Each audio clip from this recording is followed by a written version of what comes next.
جب کسی کے خون کا فساد ٹھیک نہیں ہوتا تو اوپر سے جتنی جی چاہے کریمیں لگاتے رہے، کبھی خارش ٹھیک نہیں ہوتی، زخم ٹھیک نہیں ہوتے۔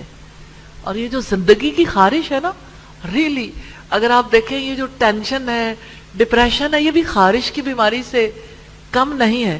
یہ جو خارش ہے نا، پنجابی میں سے کہتے ہیں کھرک، کہتے ہیں فلاں کو کھرک پڑ گئی ہے۔ تو فرض کریں کسی کو خارش کی بیماری ہو گئی، اچھا جب خارش ہوتی ہے نا تو بندہ بہت دکھ میں ہوتا ہے، تکلیف میں، کیونکہ اس کا دل چاہتا ہے کہ جلد کو کھرچ ڈالے۔ اگر وہ کھرچے تو زخم بن جاتے ہیں، زخموں میں بیپ پڑ جاتی ہے، نہ کھرچے تو اس قدر زیادہ تکلیف ہوتی ہے کہ اسے سمجھ نہیں آتی کہاں چلا جاؤں۔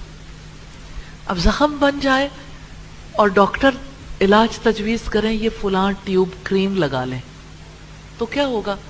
تھوڑی دیر کے لیے زخم ٹھیک ہو جائے گا، اندر کا فساد تو ٹھیک ہوا نہیں۔ جب فساد خون ٹھیک نہیں ہوا، کیونکہ اندر خون میں خرابی ہے نا۔ اور آپ دیکھیں ہمارے یہاں ایک وہ آپ لوگ ایڈورٹیزمنٹ بھی دیکھتے ہوں گے اور ریالٹی بھی ہے، خون صاف کرنے والی دیسی آرگینک ایسی ہربل میڈیسنز ہیں جن کو صافی میں اکٹھا کیا گیا۔ میں کوئی صافی کا اشتہار نہیں بننا چاہتی، لیکن ایک اچھی چیز ہے۔ تو اس میں جتنی چیزیں ڈالی گئی ہیں، ہمارے پرانے دیہاتوں میں لوگ یہی چیزیں اپنے بچوں کو رات کو بھگو کے رکھ دیتے تھے، صبح پلاتے تھے، بچے چیختے رہ جاتے تھے کہ اتنی کڑوی ہم نے نہیں پینی، لیکن مائیں اس لیے پلاتی تھیں کہ خارش اور پھوڑے اور یہ جو ساون کا موسم آتا ہے اس میں بہت ساری تکلیفیں لگ جاتی ہیں تو ان سے نجات مل جائے گی۔ اور اسی طرح سے اب دیکھیے جیسے فساد خون دور ہو جاتا ہے نا، خون کا فساد، تو آپ دیکھیں صافی پلانے والے کہتے ہیں کہ صافی سے رنگ صاف، تو خون صاف ہوگا تو اس کا اثر چہرے پہ بھی آتا ہے، باڈی پہ بھی آتا ہے۔ انسان کی زندگی میں جب تک اندر کا فساد دور نہیں ہوتا اس وقت تک باہر سے ٹیمپرری ٹریٹمنٹس کام نہیں دیتے۔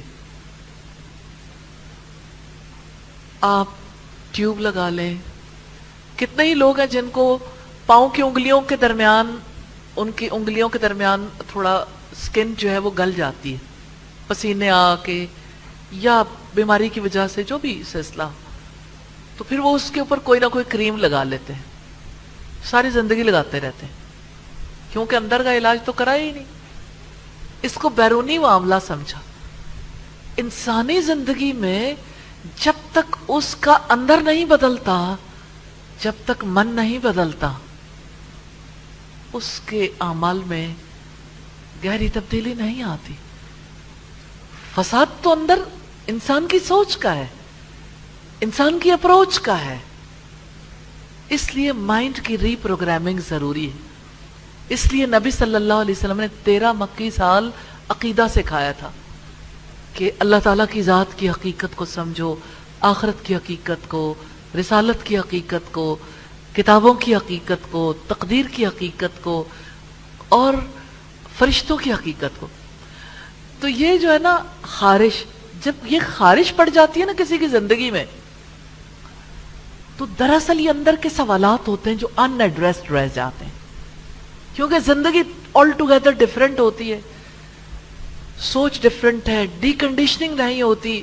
انسان چاہتا ہے اسی میں پناہ لوں، اللہ تعالیٰ چاہتے ہیں ادھر آ جاؤ، اور اس کو سوچ کے دل ڈرتا ہے، پیچھے بھاگیں تو کیا کریں، آگے جائیں تو کیا کریں، کیوں نہ ڈپریسڈ ہو جائیں، تو لوگ ڈپریسڈ ہو جاتے ہیں۔ خارش سوچ کی خارش ہے، چین تو نہیں لینے دیتی۔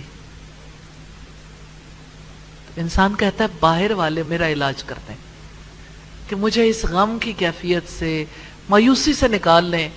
باہر والے کہاں سے نکالیں؟ وہ ٹھیک ہے ایڈریس کر سکتے ہیں، لیکن you have to change. Change تو آپ کو ہونا ہے، چینج تو آپ کی سوچ نے ہونا ہے۔ اگر آپ ریڈی نہیں ہیں تو آپ کی سوچ نہیں بدلے گی، زندگی بھی نہیں بدلے گی۔